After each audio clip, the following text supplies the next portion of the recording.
2015 ආපු තාපය සම්බන්ධ 44 වෙනි MCQ එක ගැන මම කතා කරන්න යන්නේ. මේ MCQ එකේ කියන්නේ මේ වගේ දෙයක්. සෙල්සියස් අංශක ඍණ 50 පවතින අයිස් කුට්ටියක් කියලා. සෙල්සියස් අංශක ඍණ 50 කියන්නේ අයිස් කුට්ටිය ස්කන්ධ වෙන්නේ 0.1 කිලෝග්‍රෑම්. එයාලා මේ අයිස් කුට්ටියට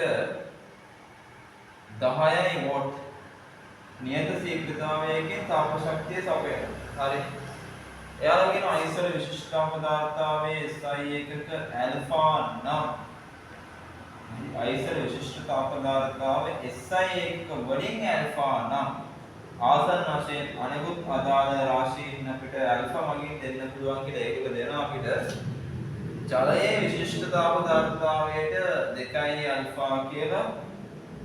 ඒ වගේම තමයි අයිස් වල රියල් යුක්තතාවය LS කියලා ගන්න එක 160 ඇල්ෆා කියලා දෙනවා. ජලයේ වාෂ්පීකරණයේ විශිෂ්ට යුක්තතාවය 1200යි ඇල්ෆා කියලා දෙනවා. අයිස් වල විශිෂ්ට පදාර්ථාවයකුත් දෙනවා අපිට අපිට දාගම S not කියලා. අයිස් වල විතාදායක එක වෙන්නේ ඇල්ෆා. හරි.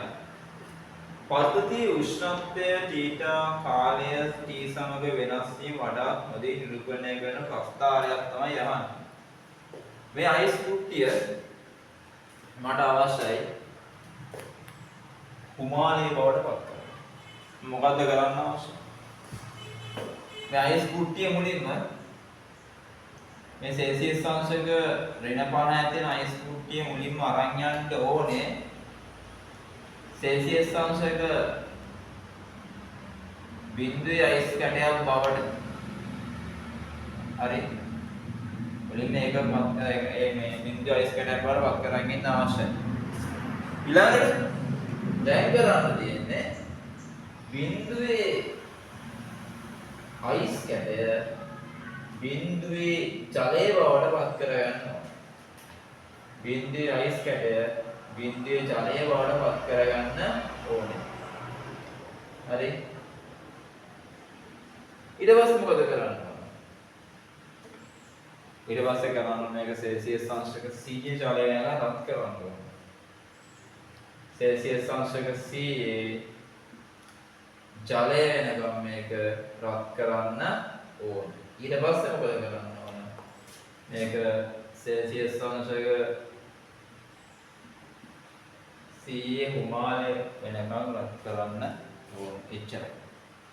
දැන් මේ අවස්ථා විපාකයාසයට අදාළව මෙතන කොච්චර තාපයක් දෙන්න ඕනේ? මේ ක්‍රියාවලියට.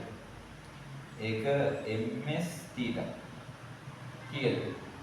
0.1 ස්කන්ධය අයිස් වල විතාදායක තමයි ඇල්ෆා කියන්නේ. උෂ්ණත්වය වෙනස වෙන්නේ 50යි. 5යි ඇල්ෆා තාපයක් දෙන්න ඕනේ මේ ක්‍රියාවලිය සඳහා. මේ ක්‍රියාවලියට 5යි ඇල්ෆා තාපයක් දෙන්න ඕනේ. මේ ක්‍රියාවලියට කොච්චර තාපයක් දෙන්න ඕනේ? ඒක mls එකක්. විලයනයක්. 0.1 ස්කන්ධයේ මේ අයිස් කැටේ වියලනයේ 160යි ඇල්ෆා.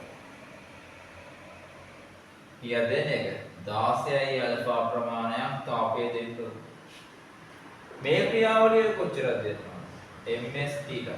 m 0.1යි විතාදායක වෙන්නේ ජලයේ 2යි ඇල්ෆා. උෂ්ණත්ව වෙනස කීයද? 100යි.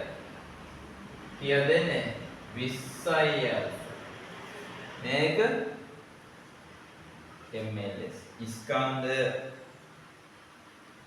0.1යි. මේක වාෂ්පීකරණයක් නේ LB එක. ඒක 1200යි. ඒ කියන්නේ 120යි ඇල්ෆා තාප ප්‍රමාණයක් දෙන්න. ඔය තියෙන්නේ දිය යුතු තාප ප්‍රමාණය. දැන් මේකට ගැළපෙන ප්‍රස්ථාරයක් අපි හොයාගන්න අවශ්‍යයි. මේකට ගැළපෙන ප්‍රස්ථාරය. හරි. හයි බලමු මේකට ගැළපෙන ප්‍රස්ථාරය මොකක්ද කියලා. මේක ඇඳගත්තට පස්සේ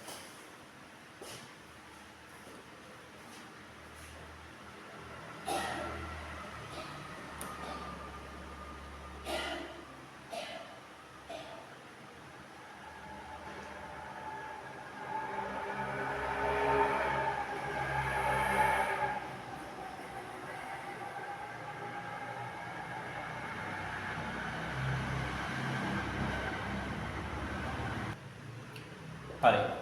දැන් මේ දින අපිට අවශ්‍ය කරන තාපය. දැන් මේ තාපය සපයන ශීඝ්‍රතාව වෙන්නේ 10 වෝල්ට් නේ. වෝල්ට්. කියන්නේ ජූල් තප්පරයට. මට මේ කාලේ මේ ශීඝ්‍රතාවයෙන් බෙදුවා නම් මේ ශක්තිය කියන්නේ ජූල්. මේ ශක්තිය මේ ශීඝ්‍රතාවයෙන් බෙදුවා නම් මට කාලය හම්බ වෙනවා. 5 අල්ෆා 10න් බෙදුවාම 0.5 ඇල්ෆා කාලය හම්බ වෙනවා තප්පර වලින් මට ඒක. මේ තියෙන කාලය.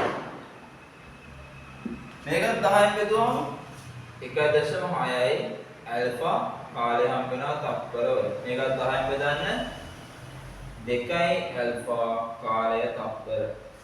මේක 10න් බෙදන්න 12යි ඇල්ෆා කාලය ඇවිල්ලා තප්පර. හරි. ඔච්චර. දැන් එහෙනම් දැන් කාල ටික හරි.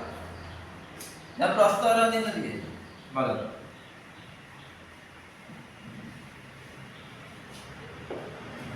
අපල කොහොමද කාලයත් එක්ක එතන උෂ්ණත්වය වෙනස් වෙන්නේ කියලා.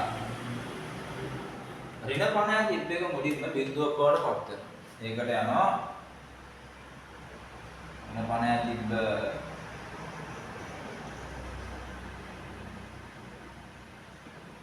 බිඳුවක් බවට පත් වෙනවා. ඒකට ගත කරන කාලය 0.5යි අඩු පොඩි කාලයක්. ඊට පස්සේ බිඳුව එක 1.6යි අල්ෆා කාලයක් වෙනකම් ඒක අයිස් කැටය ජලය බවට මිදෙන්න සලස්වනවා. ඒක ඇවිල්ලා මේ ටික 1.6යි අල්ෆා කාලයක්. හරි. ඊට පස්සේ ඒක සෙල්සියස් එක 100 බවට පත් වෙනවා 2යි අල්ෆා කාලයක. 2යි අල්ෆා කාලයේදී සෙල්සියස් අංශක 100ක් බවට පත් කරනවා. පවන් 2යි අල්ෆා කාලයක්. ඊට පස්සේ ඊටු ටික 12යි අල්ෆා කාලයක් වෙනකම් ඒක කරගෙන 12යි අල්ෆා කාලයක්. 12යි අල්ෆා තවත් 12යි අල්ෆා කාලයක් වෙනකම් මේක මොකද කරන්න ඕනේ? හත් කරන්න ඕනේ. එතනින් පස්සේ තමයි මේක කුමාරී බවට පත් වෙන්නේ. ඔක්කොම කීයද? මෙතන 0.5යි. මේක 0.5යි. ඔක්කොම කොච්චර කාලයක්ද? මෙතන ඉගෙන ආසන්න වශයෙන් දෙකක් විතර. ආසන්න වශයෙන් දෙකක්. ඒ දෙකයි මේ දෙකයි 4යි. මේ 4යි මේ 2යි කියන්නේ 16යි. ආසන්න වශයෙන් 16යි අල්ෆා කාලයක් යනවා. ඔකට ගැළපෙන උත්තරයක් තෝරගන්න.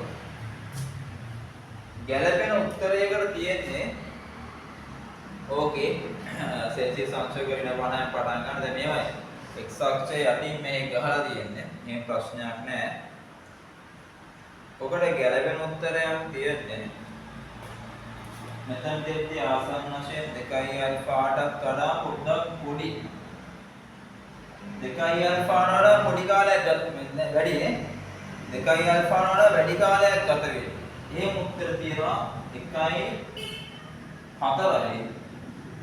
5යි 3යි. ඒ වගේ ආසන්න වශයෙන් උත්තර. මෙතනට යනකොට කාලය තව අමතරව 4ටත් වඩා වැඩි කාලයක්. මොකද මේ ටිකම 4.1යි. මෙතන කාලය කියලා අනිවාර්යයෙන්ම 4ටත් වඩා වැඩි කාලයක් වෙනවනේ. එහෙම උත්තර තියෙනවා. එහෙම උත්තර තියෙනවා අපිට 5 තියෙනවා. 5 තියෙනවා. හරි. ඊට පස්සේ ඊළඟට කොහොමද මෙතන 16යි අල්ෆා මේ ටික ඇවිල්ලා 4.1ක් විතරනේ. මේ ටික 12 කියන්නේ 16.1යි. එහෙනම් 16.1ක් යනවා මෙතන. 16කට වඩා වැඩිපුර වෙනවා. එහෙම එකක් තියෙන්නේ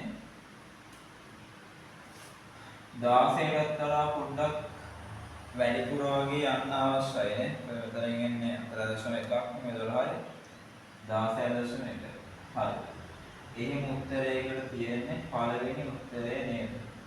එකේ තමයි ඒකට ගැලපෙන උත්තරයක් තියෙන්නේ 44 වෙනි MCQ එකේ.